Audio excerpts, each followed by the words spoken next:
The total outstanding debt owed by the United States government is rising at a historic rate.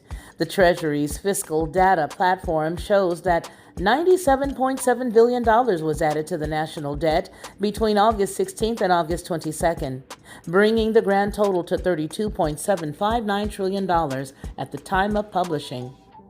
In a new blog post, finance guru Larry McDonald analyzes what he refers to as America's jaw-dropping pace of spending over the last 2 decades. He says, quote, "Since 2020, the U.S. government has spent a jaw-dropping $25 trillion. To put this in perspective, the market cap of the S&P 500 is $37 trillion.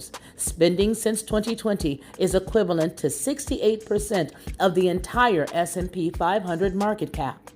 The best-selling author and CNBC contributor says years of financial repression are likely ahead, and the Fed's goal is to essentially keep the real return people earn on savings below the rate of inflation. He says, quote, "It is an old truism that inflation is a tax, and that raising taxes outright is considered an unpalatable risk politically. Fed officials want to slow walk the financial repression, keeping the government interest expense below the rate of inflation by a modest yet significant degree, which means keeping what savers earn lending to the U.S. government below the rate of inflation. Assuming significant tax increases and spending reductions are unlikely to clear Congress, McDonald says the Fed is walking a tightrope and looking to play the long game."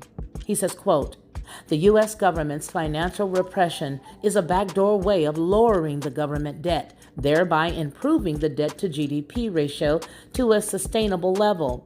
The Fed doesn't want inflation to go away. It wants inflation to stay above the U.S. government's average interest rate expense.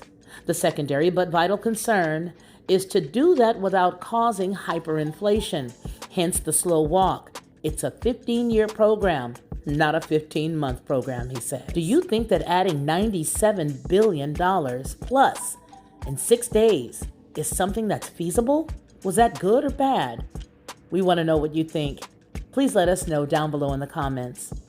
For Headlines with a Voice, this has been the Lockhart News Brief.